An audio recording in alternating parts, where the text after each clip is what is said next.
Morning everyone, it's 4 AM on a Saturday morning and I'm back with Matt and we're heading to Dorset, hopefully to get a Sika deer. We've been here a few times, it's not gone our way, but hopefully this time it's different.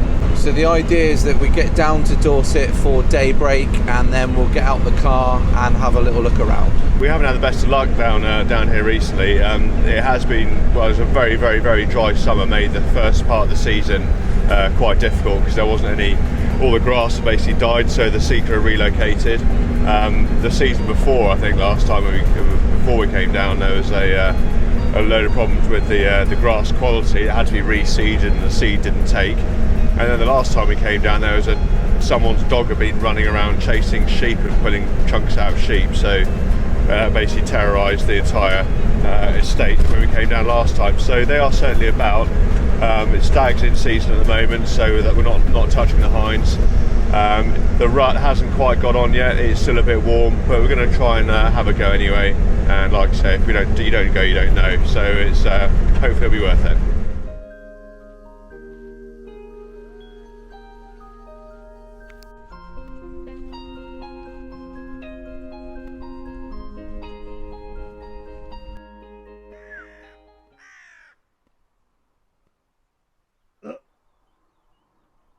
So strangely, we're back to where we were before, where we found the dirty sheep. But Matt's got eyes on a stag at the moment.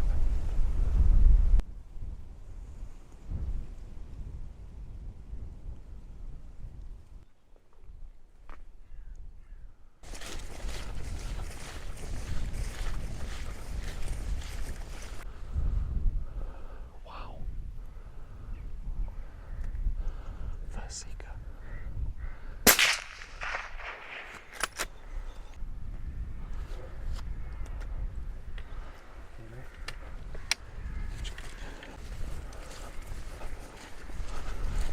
Right, so what happened there was we stalked into here first thing this morning, here before dark pretty much.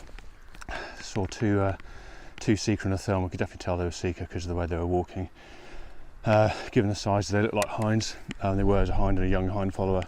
So we basically carried on the stalk round onto another pair, which also turned out to be hinds.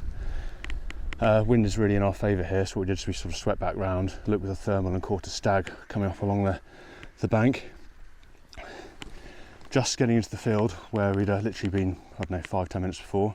There's a group of about 8 or 9 Sika hinds literally just jumped over the hedge, clocked me straight away, which meant we couldn't come round onto the stag because we'd have bumped the hinds and they could have whistled or run on towards him, so we didn't know what to. So basically just stop there, basically let them make their mind up inside. They didn't want to come in the field after all and backtrack.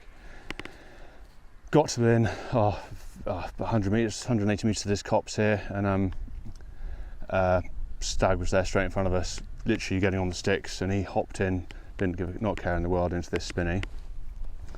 Don't have my screwy call with me, so I tried to give him a call manually, which was a bit embarrassing, sounded like E or the donkey, but just basically noticed another 3 hinds and something bigger coming out the further up the hedgerow. I'm going to make a move, or just basically trying to make a plan, and noticed the stag had jumped out and was walking back round. Whether to challenge us or what, I don't know. I'd like to think so, but I think the call was a bit crap, to be honest with you. Anyway, had to get on our toes to close the range, use the copse as some cover. And then saw him over the tops of the trees, 185 metres I think he was. Didn't have really time to get on the head because he was, you could tell he was just about to go the way he was sort of, his stance was, so went line and leg on the chest, classic thump and reaction, but like Sika do, I think, as we were saying on the way down, they do have some stamina, especially when they're onto you. So he's run on, and so we'll have a bit of a track ahead of us in a sec. But yeah, every confidence of finding him. He looked good, heart and lung, reacted very, very well.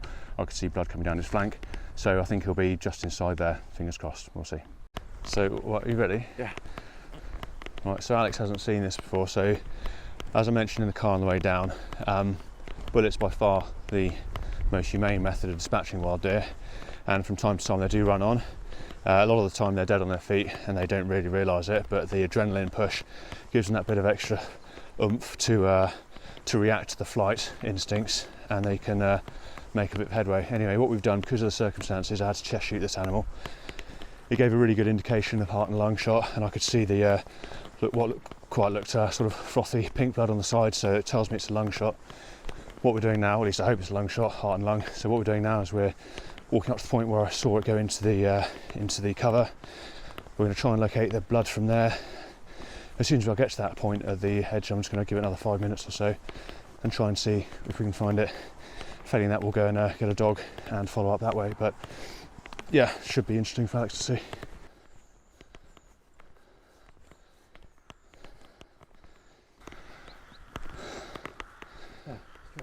Where? There it is. Good spot. Are you recording that? Yeah. So there you go. I'm waiting for a while for this, haven't you, Alex? Fourth time lucky? Fourth time lucky.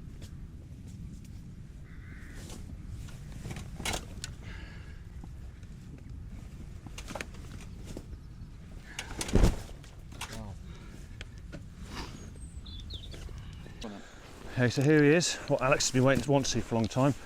Nice wee Sika stag, 6-pointer. You can see where he's been, well, looking like he's been rutting anyway, maybe this year or last year, because his eyelid's been torn up. So goes to show, like I say, if that had gone in his eye, that could have been, I mean, that's not going to do him any favours at all, really. So, like I say, bullet's the best way forwards on these management side. I went for the chest shot because it was 185, 190 metres. He was onto us, and there was no way I could get some. He looked like he was literally about to move again, the way he was sort of, his stance was. So I went safe shot, which is when they stood like this, follow the line of the leg up, and literally tuck it just in the engine room here. You've got a nice big margin of error then. Now I know chest shooting Sika stags is generally quite, well, if you've got plenty of time left and daylight, then it's fine because you can come and check them. But like I say, a good solid shot is just what you want. Some people do something called pinning them, which is where you go right on a leg and you whack it straight in the shoulder, and then that basically anchors them and they can't go anywhere. This one tucked just behind the shoulder means I'm not wasting any shoulder meat, and you've got a nice sort of, I mean, you might get a bit of bruising, but apart from that, at least you don't have bone splinters sort of flying through it and all that sort of things. Anyway, nice lot of margin for error there. The reason why I didn't go for a headshot is because when you're looking at a stag this sort of time of year, you've got a pretty big neck. Okay, now the fact even sort of fallow or even like proper like units, but you've only got the same size spinal column going down here. You can atlas shoot it, but you might run the risk of straying and maybe catching down here or something, which isn't, well, not immediately fatal. If you just graze the back of the neck, they'll drop like the strings are being cut, but they can get up and then run, and that's not necessarily fatal, especially if you just graze it, so you just created like an open wound. If you shoot them on the net on this bit here, it's probably even worse because you can basically tear the windpipe or anything. Now, chances are that will be fatal, but it won't be immediate. There'll be also good blood, well, most likely blood loss down the line. But yeah, like I say, that's a good shot if you've got time in your hands. But if you haven't got time in your hands and you want to make certainty of it, like I say, plumb in the plumb there, and no problem at all. So we've just come up onto the other side now, and we're in the car. Matt's just seen one. Test the scope, right? Don't stay down, mate. Okay.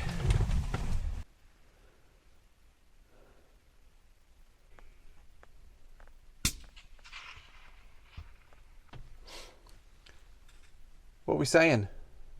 388 metres. Not being funny.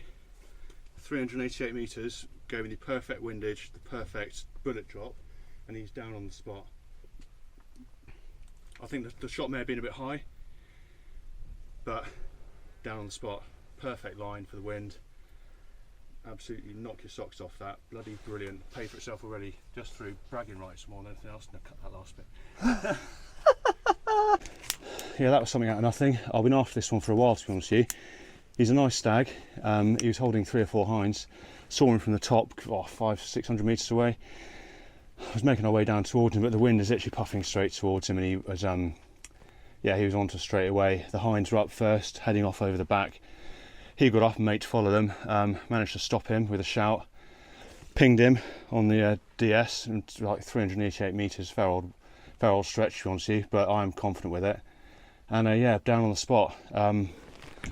Bloody brilliant. I mean, having these things close to hand, fantastic. So no messing about. And yeah, made up with that. Happy days.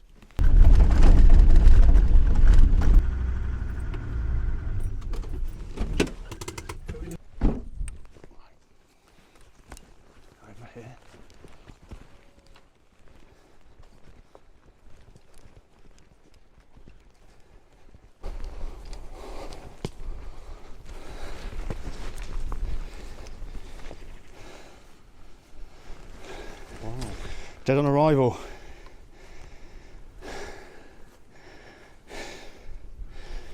You're chuffed to bits with that. I'm chuffed to bits with that.